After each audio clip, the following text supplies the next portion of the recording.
Chapter क्या चला, अनुपात और समानुपात, रेशियो एंड प्रोपोर्शन। तो इस पे अभी हम वो क्वेश्चन करा रहे हैं जो कल कराए थे, उसी पे एक दो क्वेश्चन और दे रहे हैं जो कि क्वेश्चन पूछा हुआ है, उसके बाद से फिर से हम टाइपो चेंज करते हैं, ठीक है। करना खुद से, ठीक है। तो पहला क्वेश्चन नोट करना, दिया है कि A ratio B equal to 7:9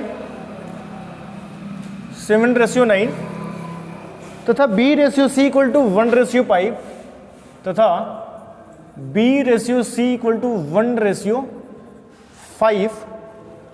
तो A ratio B ratio C क्या है?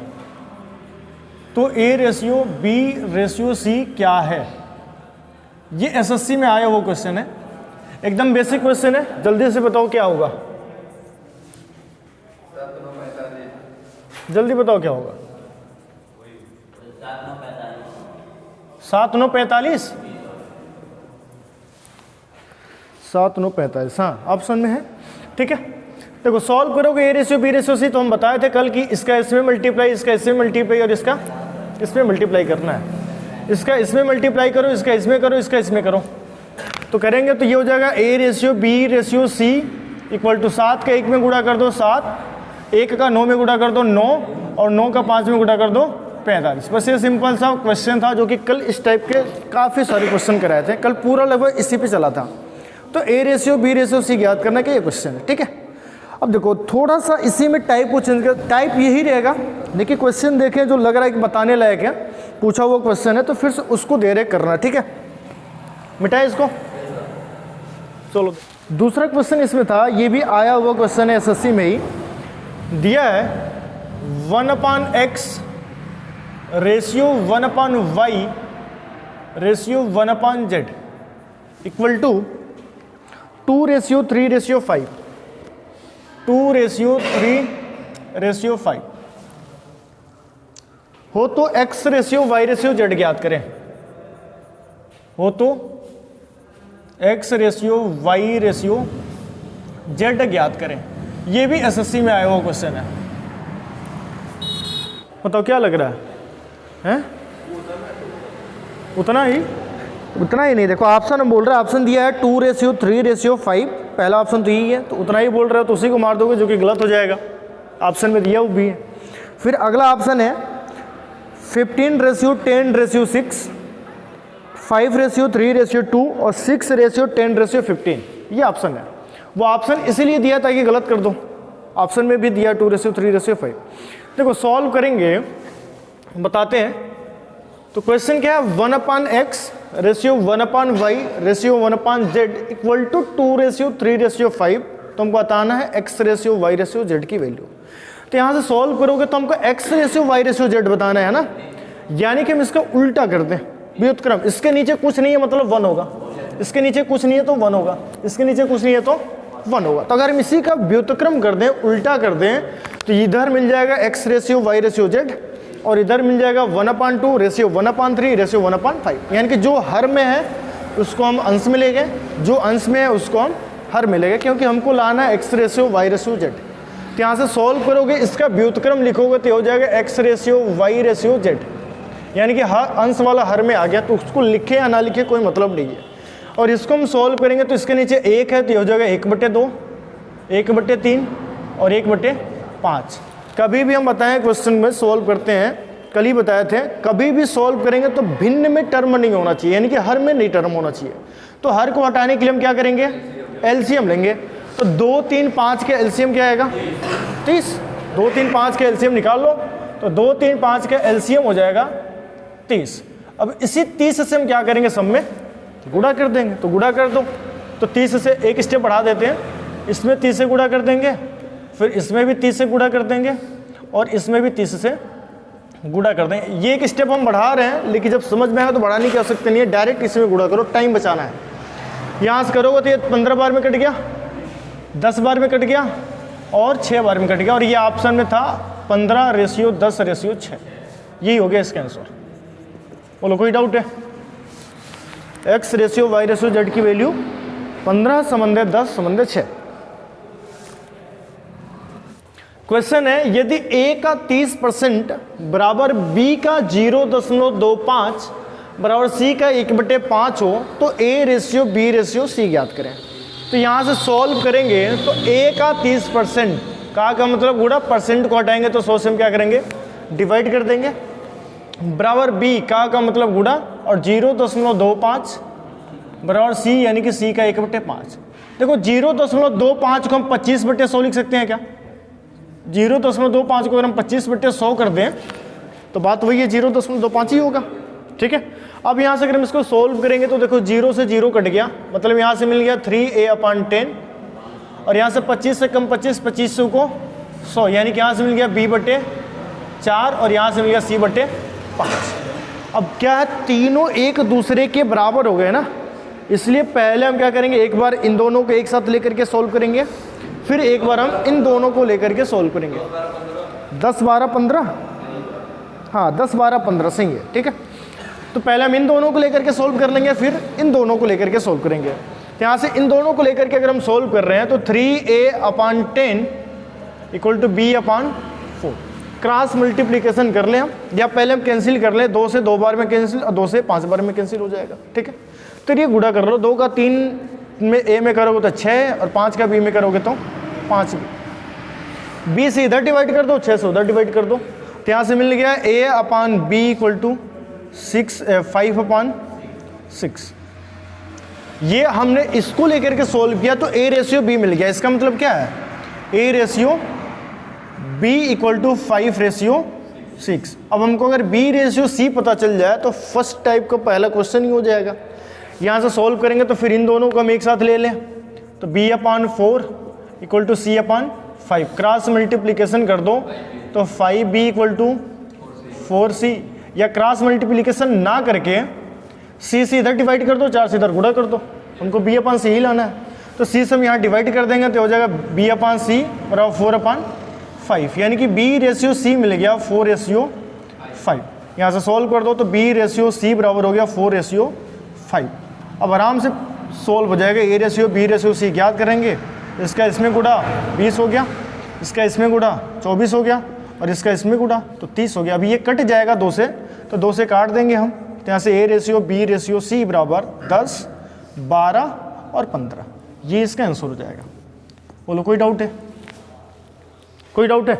कभी भी इस टाइप का क्वेश्चन है तो पहले 2 को लो एक बार, फिर आखिरी के 2 को ले, फिर उसको सॉल्व करो। क्वेश्चन देख पा रहे हो क्या है, a ratio b = b ratio c, तो हमको ज्ञात करना है a⁴ रेशियो b⁴। इसका हम ऑप्शन लिख देते हैं, जब तक जाकर ज़्यादा समझ में आएगा। इसका ऑप्शन दिया है b² = ac,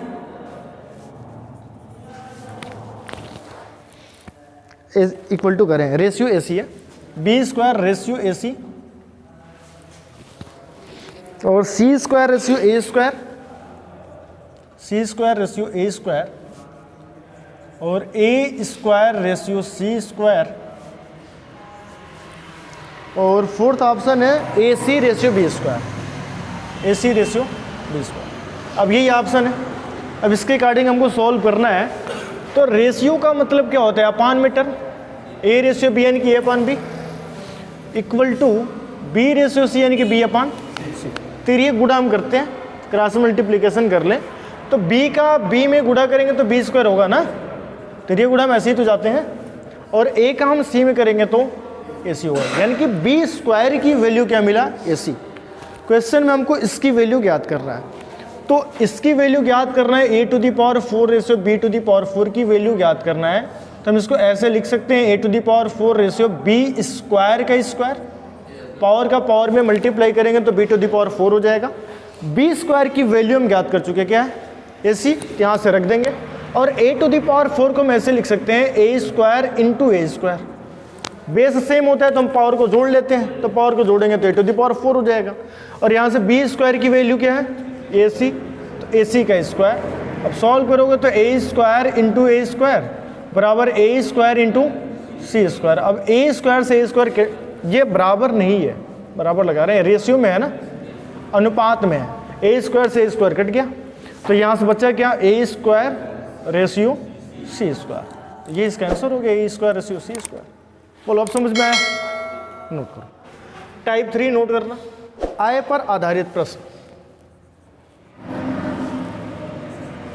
तो इस पर आधारित प्रश्न का पहला क्वेश्चन नोट करोगे। क्वेश्चन क्या है, ए और बी के आय का अनुपात 9 संबंधित 7 है, उनके खर्च का अनुपात 5 संबंधित 3 है। यदि वे प्रत्येक 1600 रुपये की बचत करें तो ए की आय ज्ञात करें। देखो अगर आय की बात करें हम तो आय बराबर क्या हो सकता है, खर्च प्लस बचत, यही तो होगा। बोलो, जितना भी आय होगा उसमें से कुछ ना कुछ खर्च होगा, और खर्च होने के बाद से जो बच गया दोनों को जोड़ दो तो आय मिल जाएगा। ठीक है, तो ये समझो कि फॉर्मूला हो गया, फॉर्मूला से कुछ काम करना नहीं है हमको, बस ये समझाना था कि आय क्या हो जाएगा, खर्च और प्लस बचत के बराबर हो जाएगा। क्वेश्चन में आय दिया हुआ है कि आय का अनुपात क्वेश्चन में है, आय का अनुपात क्या है, A ratio B equal to क्या दे रहा है, 9:7, यानी कि ए और बी के आय का अनुपात क्या है, 9 संबंधित 7। खर्च का अनुपात फिर क्वेश्चन में दे रहा है, ए और बी के खर्च का अनुपात क्या है, 5 संबंधित 3। अब ये बताओ, अगर उसने 9 रुपये कमाया इन्हें और 5 रुपये खर्च कर दिया, मान लो रुपये में भले से अनुपात में, तो बचेगा कितना, 4 बचेगा। बी ने 7 रुपये कमाया, 3 रुपये खर्च कर दिया, बचा कितना, 4 रुपये बचेगा। अगर सेम बचे ना तो कुछ सोल्व नहीं करना है, XYZ नहीं मानना। अगर सेम नहीं बचता तो फिर हम XYZ मानते हैं। ठीक है, सेम बच रहा है, 9 रुपये ए कमाया, 5 रुपये खर्च किया, बचा कितना, 4। बी ने 7 रुपये कमाया, बचा कितना, 3, यानी बचा कितना, 4, यानी कि 3 रुपये खर्च किया। यानी कि दोनों का अगर डिफरेंस देखो, अंतर, तो अंतर कितना मिल रहा है, दोनों का डिफरेंस सेम मिल रहा है। अगर डिफरेंस सेम नहीं होता है तो हम डिफरेंस को सेम बनाते हैं, और नहीं तो XYZ मान करके सोल्व करते हैं। तो हम XYZ तो मानते हैं नहीं, किसी किसी क्वेश्चन में अगर नहीं होगा तो मानेंगे। तो 9 रुपये कमाया, 5 रुपये खर्च किया, 4 रुपये बचा। 7 रुपये कमाया, 3 रुपये खर्च किया, 4 रुपये बचा। दोनों 4-4 रुपये बचा रहे हैं। और क्वेश्चन में भी क्या बोला, यदि वे प्रत्येक 1600 रुपये की बचत करते हैं। क्वेश्चन अगर दे दिया कि प्रत्येक 1600 रुपये की बचत कर रहे हैं ना, तो बराबर ही आएगा डिफरेंस। अगर बराबर नहीं आता तो वो लिखता नहीं कि प्रत्येक 1600 रुपये की बचत कर रहे हैं।